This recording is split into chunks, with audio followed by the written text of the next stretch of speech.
Baik, Assalamualaikum warahmatullahi wabarakatuh. Perkenalkan, nama saya Maula Zikri, NIM 1901810050, Fakultas Teknik, Prodi Sistem Informasi, Universitas Maliku Saleh. Di video kali ini, saya ingin menjelaskan materi yang berjudul Teknologi Internet dan Web. Langsung saja, Internet, Intranet, dan Extranet. Intranet adalah sebuah jaringan internal perusahaan yang dibangun menggunakan teknologi internet.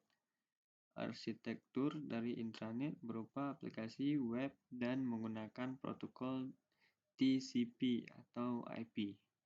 Sedangkan extranet merupakan jaringan intranet perusahaan yang ingin mengekspos informasi yang mereka miliki ke jaringan luar.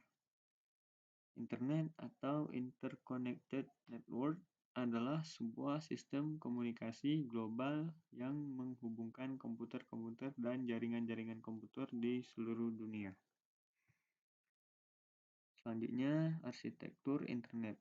Central Office atau CO adalah tempat di mana perusahaan telepon mengakhiri jalur pelanggan dan menempatkan perlengkapan pengalihan untuk saling menghubungkan jalur.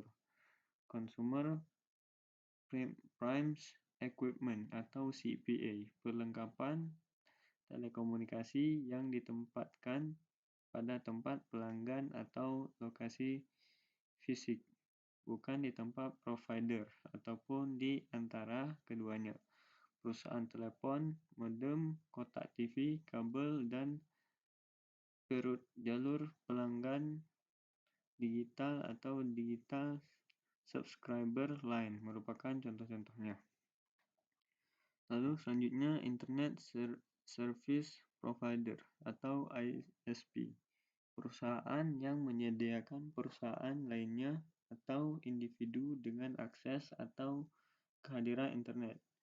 ISP yang memiliki perangkat dan akses jalur telekomunikasi membutuhkan POP pada internet untuk area geografis yang dilayani Network Access Point atau NAP.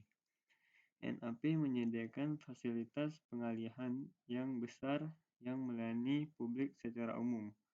Perusahaan harus mendaftar untuk menggunakan fasilitas NAP. Network Service Provider atau NSP, perusahaan yang menyediakan pelayanan backbone ke sebuah Internet Service Provider atau ISP. Lalu selanjutnya Point of Presence POP, situs yang memiliki sekumpulan perangkat telekomunikasi, biasanya mengacu pada situs ISP atau perusahaan telepon. Ini adalah contohnya. Lalu selanjutnya arsitektur web. Arsitektur web adalah suatu pendekatan terhadap desain dan perencanaan situs yang mana seperti pengertian arsitektur itu sendiri, melibatkan teknis, kriteria, estetis, dan fungsional. Seperti dalam arsitektur tradisional, fokusnya adalah benar pada pengguna dan kebutuhan pengguna.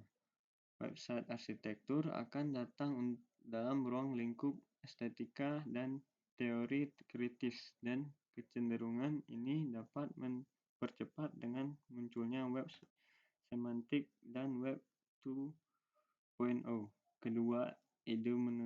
Kedua ide menekankan aspek struktur informasi.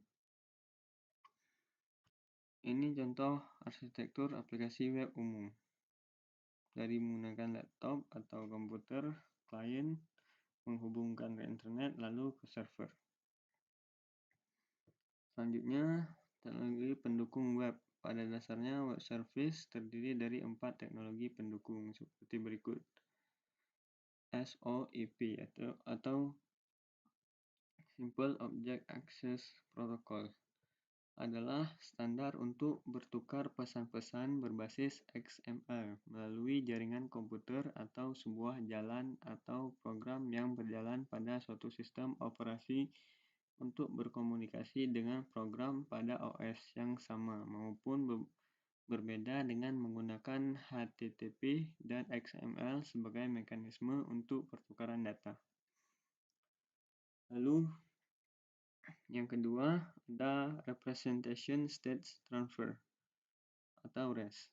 Singkatan keadaan representasi ini adalah suatu gaya arsitektur perangkat lunak untuk pendistribusian sistem hipermedia seperti www. Yang terakhir, WSDL atau Web Service Definition Language adalah file berbasis XML yang pada dasarnya memberitahu aplikasi klien apa yang dilakukan oleh layanan web. File WSDL digunakan untuk menjelaskan secara singkat apa yang dilakukan layanan web dan memberi klien semua informasi yang ada diperlukan untuk dapat terhubung ke layanan web dan menggunakan semua fungsionalitas yang telah disediakan. WDDX atau Web Distributed Data Exchange adalah bahasa pemrograman platform dan mekanisme pertukaran data netral transportasi yang dirancang untuk melewatkan data antara lingkungan yang berbeda dan komputer yang berbeda. Lalu selanjutnya web pada e-commerce. Web service menawarkan kemudahan untuk menjembatani berbagai e-commerce tersebut tanpa mempermasalahkan perbedaan teknologi dan platform yang digunakan oleh masing-masing sumber. Perancangan dan pengimplementasi aplikasi web service e-commerce dilakukan dengan menggunakan bahasa pemrograman XML atau web service atau SOAP dan WSDL atau PHP dan basis data MySQL. Aplikasi web service e-commerce terbagi menjadi dua, yakni aplikasi web service dan web service e-commerce. Lalu saya kira sampai di sini video kali ini. Assalamualaikum warahmatullahi wabarakatuh.